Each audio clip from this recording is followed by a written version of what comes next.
Mi nombre es Esteban Morales, y a mis 73 años, con estas manos que ven, curtidas por más de 40 años levantando paredes, ladrillo a ladrillo, bajo el sol que quema, bajo la lluvia que cala los huesos, nunca, ni en mis peores pesadillas, imaginé que tendría que esconder mi propio dinero, el fruto de toda una vida de sudor y sacrificio, de mi propio hijo.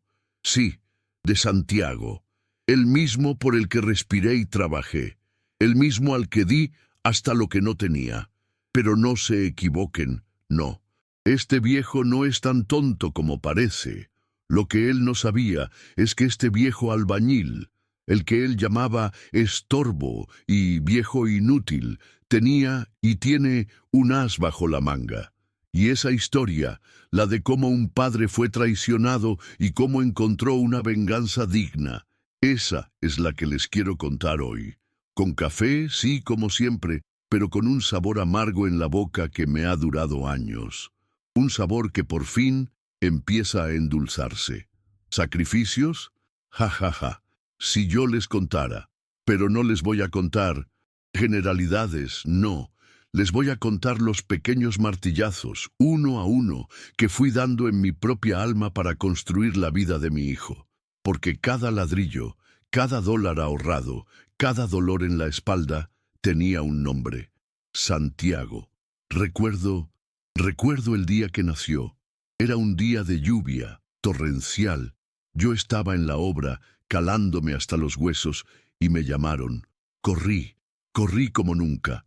Cuando lo vi, tan pequeño, tan frágil, en los brazos de su madre, ella no duró mucho, pobre, se fue al poco tiempo, dejándome solo con ese pedacito de cielo. Lo tomé en mis brazos y sentí el peso del mundo, pero también la promesa. Una promesa de que él tendría algo mejor, que no viviría con las manos llenas de callos ni el alma llena de polvo, que él sería diferente. Mi primer sacrificio consciente, ¿saben cuál fue? Ese carrito de madera. Él tendría 2 años apenas. Lo había visto en una vitrina con esas rueditas rojas y la pintura descascarada, pero para él era el Ferrari más grande del mundo. Yo, en ese entonces, me fumaba mis cigarros, de esos fuertes, después de una jornada dura. Era mi único vicio, mi pequeño consuelo. Un paquete diario, pues dejé de fumarlos, de un día para otro. El antojo era terrible, la ansiedad me carcomía, pero cada vez que sentía las ganas, me imaginaba su risa, y con lo que ahorré en una semana, le compré el carrito. Cuando se lo di, sus ojitos se iluminaron. Se tiró al suelo y empezó a empujarlo, haciendo ruidos de motor. Su risa, valía más que cualquier vicio, mucho más. Luego vino la escuela. Dios mío, las listas de útiles. Eran un golpe al alma cada año. Un año, los libros de matemáticas, tan gruesos, tan caros, valían una semana de mi sueldo. Yo tenía un reloj de pulsera. El único que tuve decente en toda mi vida era de mi padre, un regalo de cuando yo era joven. Una joyita, de esas que duran. Me dolía desprenderme de él. Era un pedazo de mi historia, pero Santiago necesitaba esos libros. Me dijeron que estaba loco, que un campesino como yo no necesitaba saber la hora con tanta exactitud, que con el sol bastaba. Pero Santiago sí. Santiago necesitaba ese reloj para abrir el mundo, para no perderse en él. Lo vendí por casi nada a un joyero de esos que se aprovechan de la necesidad, y con ese dinero, Santiago tuvo sus libros. Los uniformes, siempre remendando, zurciendo, estirando la ropa vieja para que le sirviera un año más. Pero llegó un momento en que ya no daba para más. Recuerdo un invierno frío. Sus pantalones tenían un agujero en la rodilla. Yo le decía que era un agujero de valiente, pero sabía que era vergüenza. Trabajé horas extras, descargando camiones de arena, con las manos congeladas, hasta que pude comprarle un uniforme nuevo. No era de marca, no, pero era nuevo, y le quedaba impecable. Quise llorar de orgullo. Y las excursiones. Ah, las excursiones. La de la capital, por ejemplo. Todos los niños iban. Santiago me miraba con esos ojos grandes, llenos de ilusión, de esa inocencia que solo tienen los niños que sueñan. Me partió el alma. No tenía dinero para eso. Trabajé doble turno, hasta que las manos me sangraban, colocando ladrillos bajo un sol de justicia, de ese que te tuesta hasta el alma. Me negué el almuerzo por semanas. Comía solo un pan duro y tomaba agua para que el estómago no protestara demasiado. Todo, absolutamente todo, para que él viera una ciudad que yo, a su edad, solo podía soñar. Y cuando volvió, con los ojos brillantes, contándome cada detalle, cada semáforo, cada edificio alto, yo sentí que cada migaja de pan y cada gota de sudor habían valido la pena. Luego vino el bachillerato, la etapa en que los jóvenes se vuelven más exigentes. El bendito computador, una nave espacial para mí. Yo no sabía ni encenderlo, pero él lo necesitaba para sus tareas, para investigar. Me pasaba noches en vela, trabajando como vigilante nocturno, solo para reunir el dinero. Mis ojos se cerraban solos, pero me los abría a la fuerza. No podía fallarle. Él tenía que tener lo mismo que los otros muchachos, los que tenían padres con oficinas y títulos. Pero la universidad, cuando me dijo que quería ser ingeniero, se me hinchó el pecho. Era un sueño tan grande para un hijo de albañil, un Morales ingeniero, imagínense, pero también me dio un pánico terrible. ¿De dónde sacaría yo el dinero? No tenía nada ahorrado, o eso creía yo, porque cada centavo lo gastaba en él. No tenía propiedades, no tenía herencia, pero le prometí que lo lograría. Serás ingeniero, hijo, cueste lo que cueste. Y lo hice. Vendí la poca tierra que tenía, esa que mi abuelo me había dejado. Era tierra de nadie, decían los del pueblo, un pedazo de monte que no producía nada, pero era la mía, era mi única raíz. La vendí a un precio de risa, por una miseria, pero era lo que había. Y cada centavo, desde el primero hasta el último, fue para Santiago, para su matrícula en la universidad, para sus materiales de dibujo, para más libros, para esa tabla de diseño que parecía tan complicada. Recuerdo la vez que no tenía para pagar la luz en casa. Pasábamos las noches a la luz de las velas, comiendo lo que había, a veces solo frijoles y tortilla. Pero el recibo de la Universidad de Santiago estaba al día. Ni un solo día de retraso. Él tenía luz para estudiar, para leer sus planos, para perseguir su sueño. Y yo, su padre, me sentaba en la oscuridad, escuchando el silencio de una casa sin electricidad, y el único consuelo era el pensamiento de que él estaba progresando. Mis ropas, rotas, manchadas de cemento que nunca se quitaba del todo. Mis zapatos, agujereados, con las lanas saliéndose por los costados. La gente me miraba en la calle. Me decían, «Esteban, parece que no te cuidas. Anda, cómprate algo decente». Y yo sonreía, una sonrisa forzada. Cosas del trabajo, ¿sabe? La construcción es dura. Pero era la verdad. Todo para que él no le faltara nada. Para que él no supiera lo que era el hambre, el frío, la vergüenza de no tener nada que ponerse. Para que él no sintiera la mirada de lástima de los demás. ¿Cuántas veces no pude ir a una obra de teatro de la escuela, a una entrega de notas, a una competencia deportiva donde él jugaba? Siempre trabajando.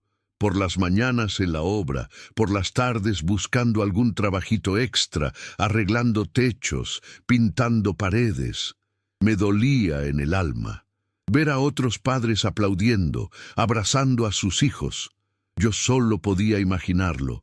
Pero me decía a mí mismo que lo importante era el futuro de Santiago, que él entendería, que me lo agradecería, que un día, cuando fuera un hombre hecho y derecho, me vería con esos ojos de gratitud y diría, «Gracias, papá, todo lo que soy te lo debo a ti, ingenuo de mí, y mi cuerpo, mis rodillas, mis hombros, mi espalda. Cada articulación me grita al amanecer, cada movimiento es una tortura». ¿Creen que esto es gratis? ¿Que levantar cargas pesadas, cargar sacos de cemento, doblar la espalda por 40 años no pasa? ¿Factura? No, señor. Es el precio de 40 años de cemento, de levantar cargas, de dormir poco y preocuparse mucho. Mis manos ya no son manos, son un mapa de cicatrices, de callos, de piel agrietada. Cada línea, cada marca, una historia de esfuerzo. Cada una de ellas una historia para Santiago. Y esos $50,000, esos 50,000, eran el tesoro de mi vejez, la promesa de un descanso merecido.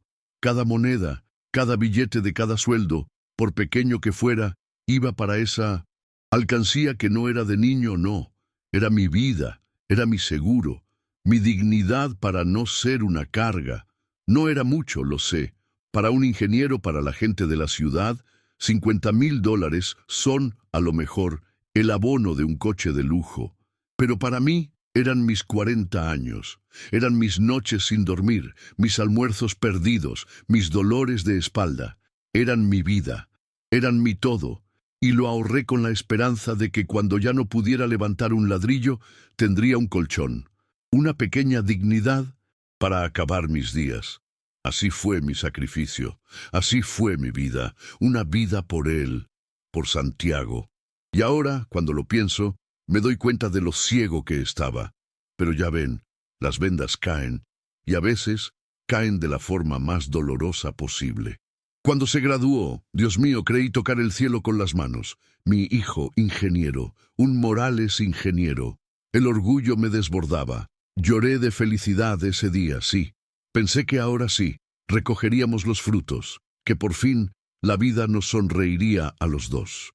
Ingenuo de mí, el sol apenas brilló para mí. Fue un sol de verano, sí, brillante, pero que se fue apagando lentamente, como una vela sincera. Al principio era sutil, ¿saben? Eran excusas pequeñas, que tenía mucho trabajo, que la vida de ingeniero era muy exigente, llena de reuniones, de viajes. Yo lo entendía, claro. ¿Cómo no iba a entenderlo? Yo mismo había trabajado como un burro para que él llegara ahí. Las llamadas se hicieron más cortas. De 20 minutos pasaron a 10, luego a 5. Las visitas, más raras. Ya no venía los domingos a tomar el café en el patio, ya no me traía el periódico de la ciudad para que yo lo leyera. Se notaba una distancia, pero yo me decía a mí mismo que eran cosas de la edad, que los hijos se hacen hombres y tienen sus propias vidas, pero no era eso, no. Era el abandono, la indiferencia. La primera vez que me llamó estorbo fue por teléfono. Yo le pedí ayuda para arreglar un grifo que goteaba en el baño. Era una nimiedad, pero mi espalda ya no me dejaba agacharme tanto. Y él, con esa voz fría, mecánica, como la de una máquina que no reconocí, me dijo: «Papá, no tengo tiempo para esas tonterías. Contrata a alguien. Eres un estorbo. Siempre pides algo». Me quedé mudo, con el teléfono en la mano, como si me hubieran golpeado en la cabeza. Me dolió más que cualquier golpe físico. Estorbo, yo, el que le dio todo. Fui a sentarme en el patio y miré mis manos. Un estorbo. Así me veía él. Y luego lo de los 50,000. Esa puñalada. Fui al banco, necesitaba sacar para una medicina, una cosa pequeña, un dolor en la rodilla que no me dejaba dormir. Y me dijeron que la cuenta estaba vacía. Vacía. Mi corazón se encogió. Sentí un frío que me llegó hasta los huesos. El sudor de 40 años se había evaporado. Le llamé a Santiago. Él, con una voz tan tranquila, tan serena, como si estuviera hablando del tiempo, me dijo: «Papá, los tomé prestados. Ya sabes, para una inversión. Los necesito para la casa, para el futuro de tu nieto. Es por tu bien, no te preocupes, los devolveré». Mentiras. Puras mentiras. Nunca vi un centavo de vuelta de esos 50,000. Y cuando le preguntaba, me decía que yo no entendía de negocios, que era un viejo ignorante que no sabía cómo funcionaba el mundo moderno. Me hacía sentir como un inútil, como si yo fuera el que estaba equivocado, el que no comprendía. Las humillaciones, una tras otra. Mi último cumpleaños.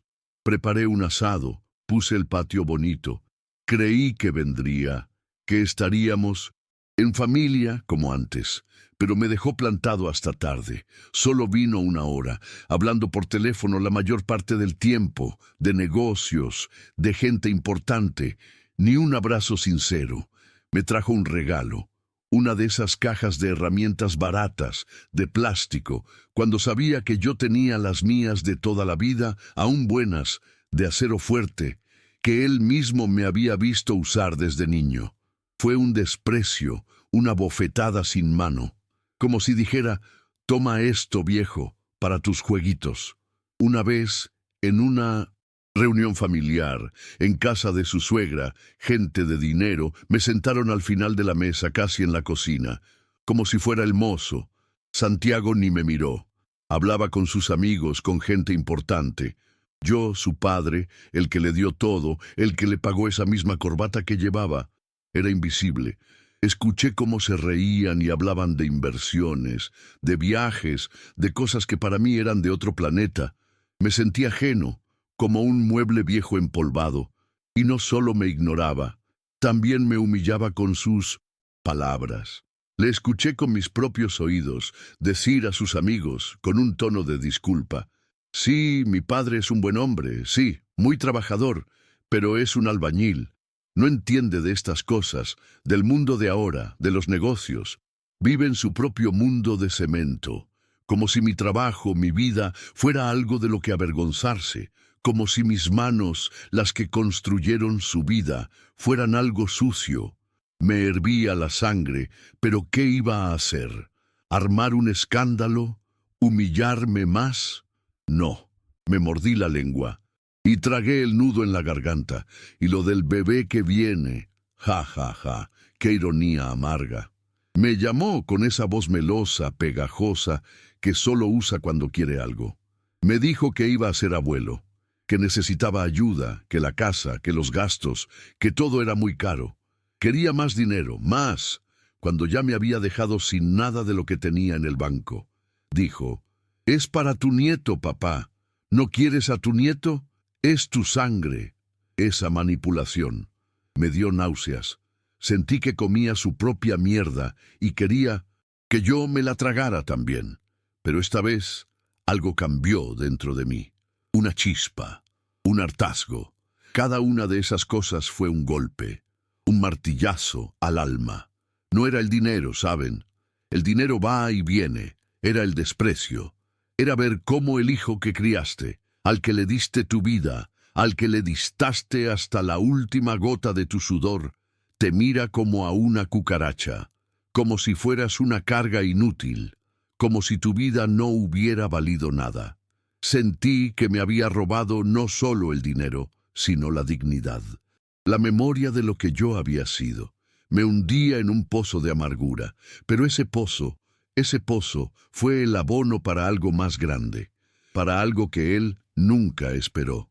Porque en el fondo, este viejo albañil, ese que él creía ignorante, había estado construyendo algo más que paredes. Había estado construyendo un secreto, y ese secreto iba a cambiarlo todo. El secreto, el poder oculto. Ah, esa es la parte que más me gusta contar, porque mientras él me veía como un pobre viejo albañil, semianalfabeto, que solo sabía poner ladrillos, yo estaba tejiendo mi propia red. Ladrillo a ladrillo, sí, pero no en las paredes de otros, sino en las mías. Fue hace muchos años, cuando Santiago era solo un niño, un mocoso que correteaba por las obras, ensuciándose las manos con el polvo de cemento. Yo trabajaba en una obra grande, de esas que construyen barrios enteros, con cientos de casas que se levantaban como hongos después de la lluvia. Veía a los dueños, gente con dinero, invirtiendo en terrenos, en casas que luego alquilaban. Se les veía tranquilos, sin grandes preocupaciones, mientras yo me rompía el lomo. Y un día, el patrón, un hombre viejo y sabio, me dijo, Esteban, No solo pongas ladrillos, entiende dónde van los ladrillos. El valor no está solo en la construcción, sino en lo que construyes y dónde lo construyes. Esa frase se me quedó grabada, como un tatuaje en el alma. Me dio que pensar. Desde ese día empecé a mirar las cosas de otra manera. No fue de la noche a la mañana, ¿eh? Fue un proceso lento, como el fraguado del cemento. Fueron décadas. Mientras Santiago pensaba que yo era un albañil que vivía al día, que gastaba lo que ganaba, yo, por las noches, después de una jornada de 14 horas, con el cuerpo molido, me sentaba a leer. No libros de literatura, no. Leía los periódicos viejos, los anuncios de venta de terrenos, los mapas de la ciudad. Aprendí a leer entre líneas, a estudiar el crecimiento de los barrios, a escuchar a los viejos del pueblo, a los camioneros, a los taxistas. Ellos sabían dónde iba a pasar la próxima carretera, dónde iban a construir la próxima escuela, el próximo centro comercial. No necesitaba una universidad para eso, solo ojos bien abiertos y oídos atentos, y una astucia que la vida de pobre te enseña a desarrollar. Mi primer ahorro. Después de pagar los pocos libros de Santiago, después de la comida, después de las medicinas de mi viejita madre que ya no está, me guardaba unos pocos pesos. En 1900, un calcetín debajo del colchón. No confiaba en los bancos, ¿saben? Me parecían cosas de ricos. Pero luego, cuando el ahorro fue algo considerable, me abrió una cuenta, pequeña, sin que nadie supiera. Tardé años de privaciones, de no darme un gusto, de no comprarme ni una camisa nueva. Y con eso compré un terrenito pequeño, casi a las afueras, en un lugar que era un basurero. Estaba lleno de zarzas, de escombros, nadie lo quería. Pero yo veía potencial. Vi que el pueblo crecía hacia allá, lentamente, como una mancha de aceite. Compré la primera casita, una casucha vieja, casi en ruinas, en ese mismo barrio que nadie quería. La arreglé yo mismo, con mis manos, después del trabajo, los fines de semana libres. Cada ladrillo, cada viga de madera, cada teja del techo, lo puse yo. Me dolían las manos, sí, pero era un dolor dulce, un dolor de esperanza. Y la alquilé. El primer alquiler, Dios mío, sentí que había ganado la lotería. Era poco, sí, apenas lo justo para mis gastos, pequeños de cada mes, pero era un ingreso extra, y ese ingreso no lo gasté, lo reinvertí, siempre lo reinvertí, era mi regla de oro, y así una a una. Fui comprando y arreglando propiedades, 12 propiedades, pequeñas, sí, en barrios que antes eran olvidados, que la gente de bien no pisaba, pero que ahora valen oro. La gente se reía de mí. Ahí viene el viejo Esteban, comprando casas de pobre, metiéndose en los barrios de mala muerte. Y yo sonreía por dentro, porque sabía lo que hacía. Porque mientras ellos se reían, mis propiedades se revalorizaban. La gente que vivía en esos barrios era gente humilde, como yo. Pagaban sus alquileres sagradamente, y yo les daba un trato justo. Nunca les subí el alquiler más de lo debido. Siempre fui un casero que ayudaba si podían. Me hice de una buena reputación. Y la gente humilde, es la más leal. Y el complejo de apartamentos. Ese fue mi gran riesgo, mi salto al vacío. Ya tenía varios años de experiencia con las propiedades pequeñas y había ahorrado bastante. Junté todos los ahorros de esas rentas, vendí la primera casita, la que me dio el inicio, y pedí un préstamo al banco con las otras casas como garantía.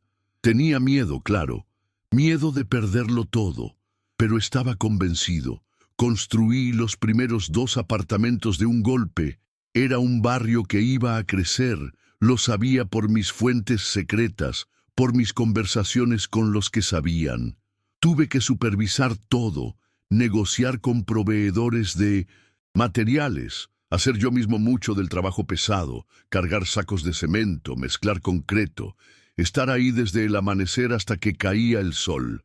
Y funcionó. Gracias a Dios, funcionó. Ahora, ese complejo tiene un valor de $500,000 y me da una renta fija cada mes. Es mi pensión, mi verdadera pensión. Y el terreno es la joya de la corona. Lo compré hace 20 años. Un pedazo de tierra árido, lleno de maleza, que nadie quería.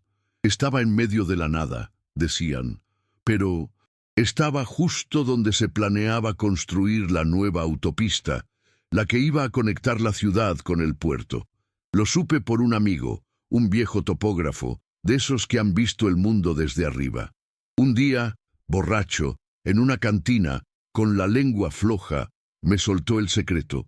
Lo compré por una miseria a un señor que ya no le interesaba, por $10,000. ¿Se imaginan? $10,000 por lo que ahora es oro. Y ahora me ofrecen una fortuna. Más de $750,000 por ese trozo de tierra. Y me río amargamente de la ironía de la vida.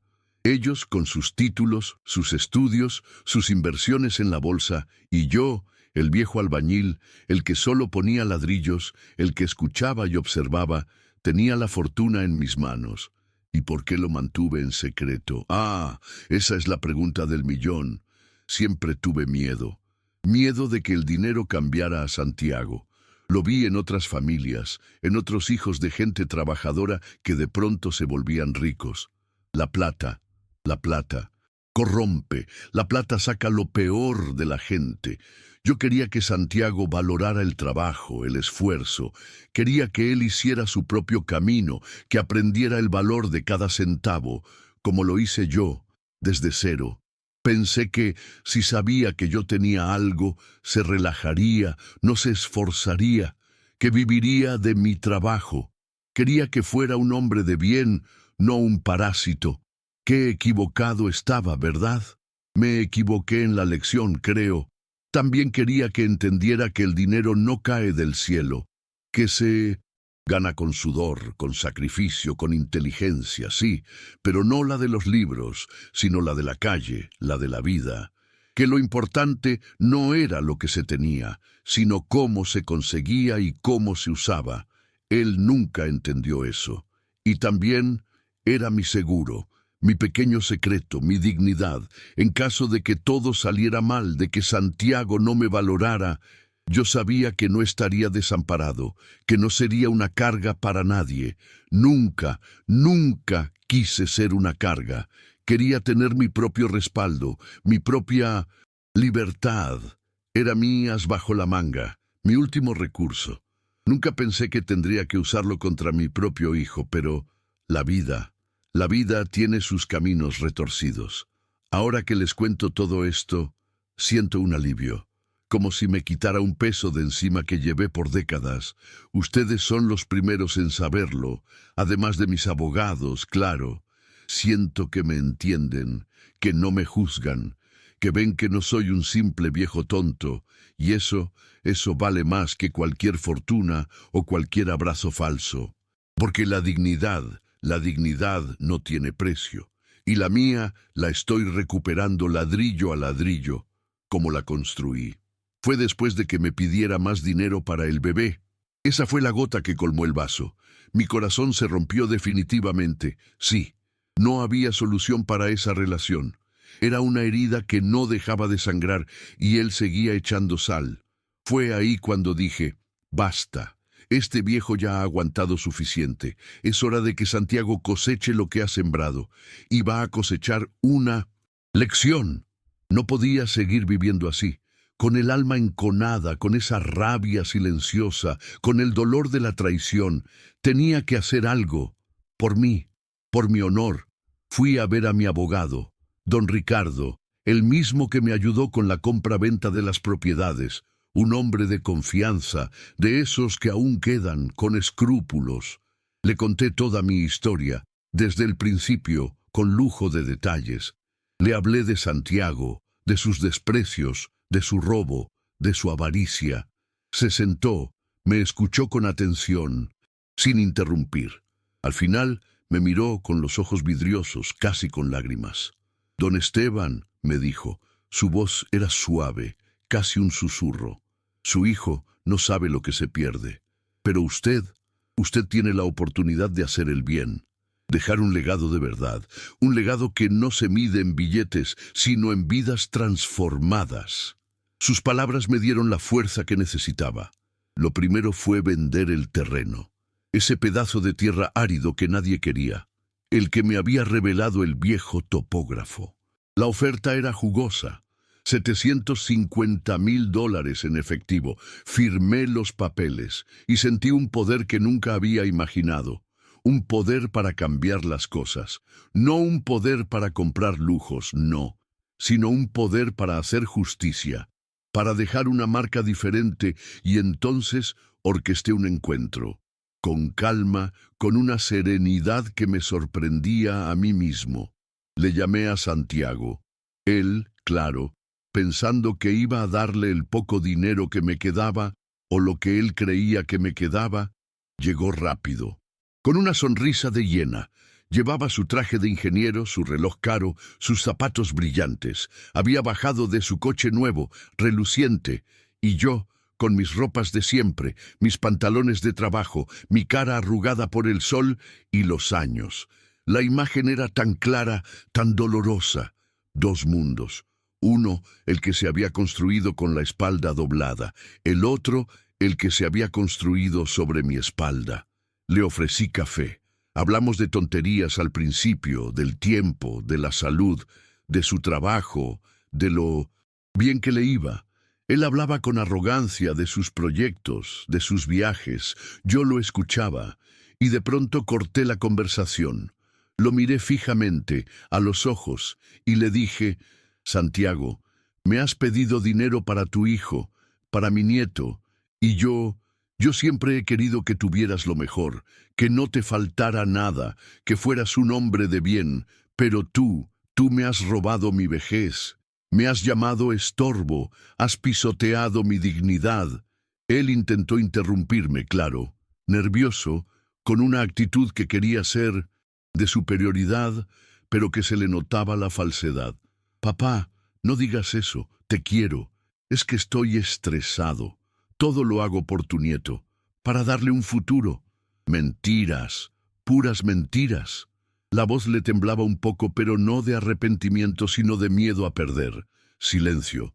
Lo miré sin decir una palabra mientras él balbuceaba, y le entregué una carpeta. No era el testamento, no, era un resumen de mis propiedades, de mis alquileres, de mis inversiones, el valor de todo. Su cara. Ah, su cara. Primero fue de confusión. «¿Qué es esto, papá?». Luego, de incredulidad. No podía creer lo que veía, y finalmente, de un asombro que se transformó en pura avaricia. Vi sus ojos brillar, calculando, sumando, multiplicando. Vi la codicia desmedida en su mirada. «Papá, ¿qué es esto?», le dije con la voz serena, firme. «Es mi vida, hijo. Es lo que tú llamaste nada. Lo que tú pensaste que un viejo tonto no podía hacer. Lo que tú despreciaste». Se levantó de la silla, temblándole las manos. La carpeta se le cayó al suelo. «Papá, ¿por qué no me dijiste? Podríamos haber trabajado juntos. Podríamos ser millonarios. Todo esto es nuestro». La hipocresía. Me dio asco. Un asco profundo que me llegaba hasta la garganta. La forma en que sus ojos se llenaron de lágrimas. Lágrimas falsas, de cocodrilo. Entonces vino el llanto, las súplicas. «Papá, perdóname, perdóname. Fui un estúpido, un imbécil. Te juro que cambiaré. Te cuidaré. Es por tu nieto, papá. Piensa en la familia. Te daré lo que quieras, una casa grande, coches, viajes, abrazos falsos, besos en la mano».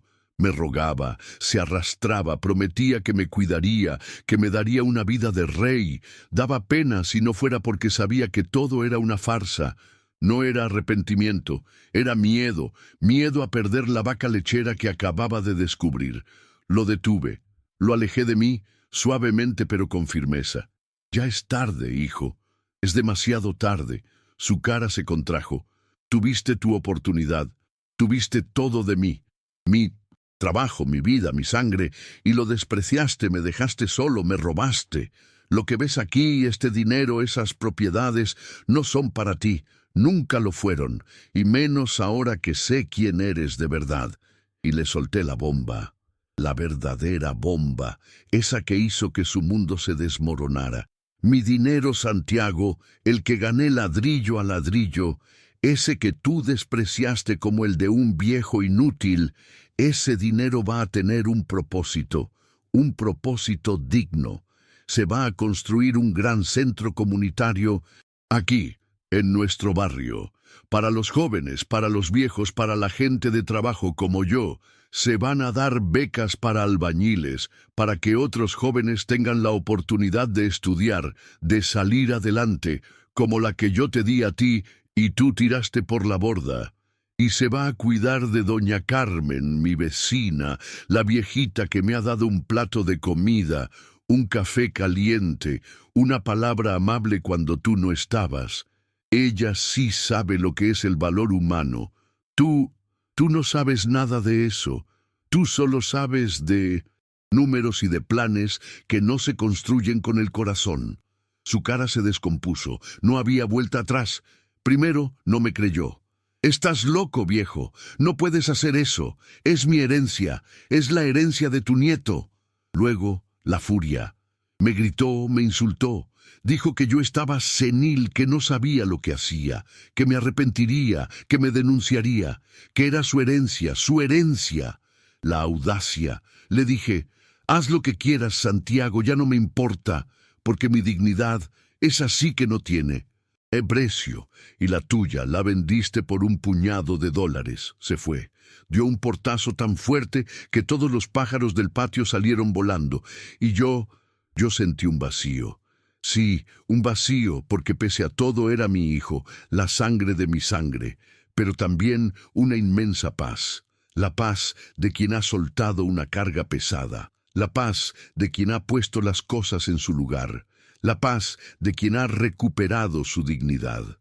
Esa noche dormí como un tronco, como no había dormido en años, sin sueños. Vacío, sí, pero libre. Y por primera vez me sentí realmente rico. Los días después de aquel encuentro fueron extraños. Silencio. Sí, mucho silencio. Un silencio que antes era doloroso, un recordatorio de mi soledad y su abandono. Pero ahora ese silencio era diferente. Era un silencio liberador. Ya no tenía que fingir, ya no tenía que preocuparme por lo que él pensaba, por si me llamaba, por si venía, por si me despreciaba. Podía ser yo mismo. Podía por fin vivir sin esa sombra pesada sobre mi corazón. La rabia, la amargura se fueron disolviendo como cemento viejo bajo la lluvia, y no perdí el tiempo. Ni un solo día. No quería que esto fuera solo una venganza, no. Quería que fuera un legado, una forma de honrar mi vida y el esfuerzo de mis manos. Lo que había acumulado no era para consumir, sino para construir. Empezamos con el centro comunitario. Ver las caras de los vecinos, los niños que corrían por los espacios que pronto serían aulas, las madres que miraban con esperanza la biblioteca, los viejos que ya se imaginaban en los salones de reuniones. Esa es mi verdadera herencia. No son billetes, no. Es la risa de un niño en la biblioteca, leyendo cuentos que antes no tenía. Es la conversación de dos ancianos en el patio, compartiendo los pocos años que les quedan, con dignidad. Es el conocimiento que se comparte, la solidaridad que se construye. Yo mismo supervisaba la obra cada día, y aunque ya no levanto tanto peso como antes, mis manos saben dónde va cada ladrillo, cada viga, cada ventana. Me siento útil de nuevo. Ya no trabajo por una paga, sino por amor, por mi gente, por mi barrio. Los vecinos se acercan, me preguntan, me agradecen, me traen café, un pedazo de pan, y yo siento que soy parte de algo grande, algo que vale la pena. Siento que mi vida tiene un propósito, una resonancia que va más allá de un cheque.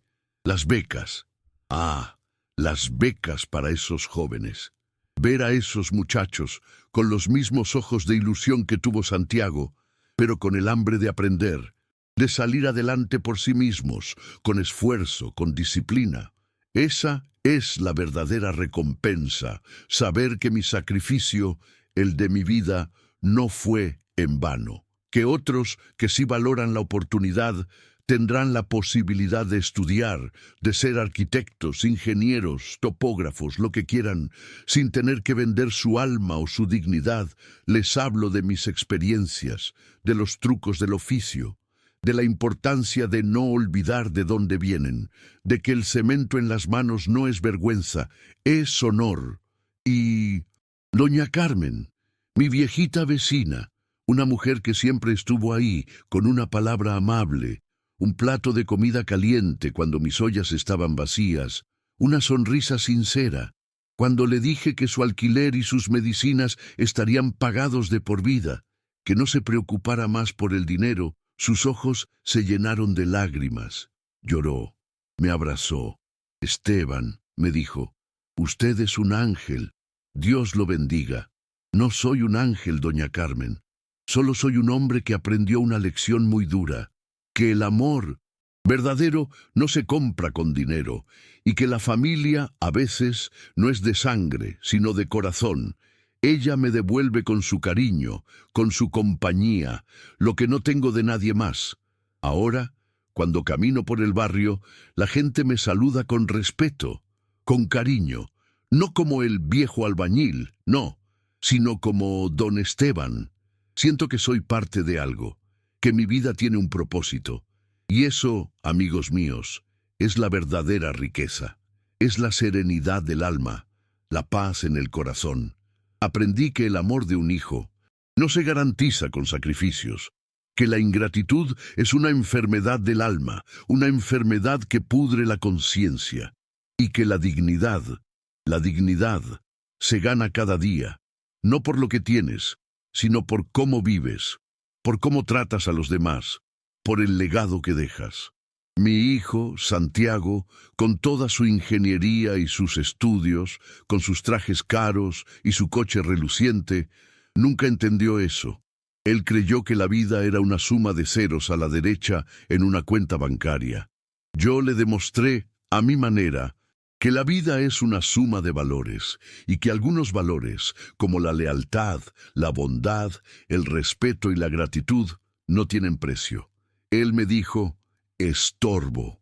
Ahora yo soy el cimiento de un futuro para muchos. Él me robó 50,000 y pensó que me había dejado en la miseria. Yo, con lo que él llamó nada, dejé en este mundo 1,200,000 dólares, pero no para él. Él tendrá que vivir con la carga de su avaricia, con la sombra de lo que perdió por su propia codicia. Y yo vivo con la paz de mi conciencia, con el amor de mi comunidad. Esa es mi verdadera herencia, no es el dinero, es la paz.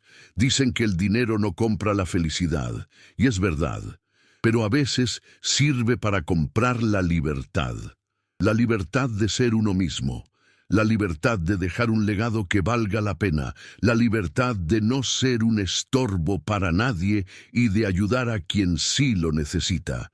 Y esa libertad, se las juro, vale más que todo el oro del mundo. Así que, amigos de Historias y Café con el Abuelo, esta es mi historia. Dura, ¿verdad? Pero real. Más real que los planos de cualquier edificio. Más real que cualquier palabra bonita. Es la historia de un albañil, la historia de un padre, la historia de una lección. Dime, ¿qué habrías hecho tú en mi lugar? ¿Habrías perdonado o habrías luchado por tu dignidad? Cuéntame también desde qué ciudad me estás escuchando. Y recuerda, no todo lo que brilla es oro. A veces, la verdadera riqueza se esconde bajo una capa de cemento, de esfuerzo y de un corazón noble. Mucho café y mucha paz para vuestras vidas.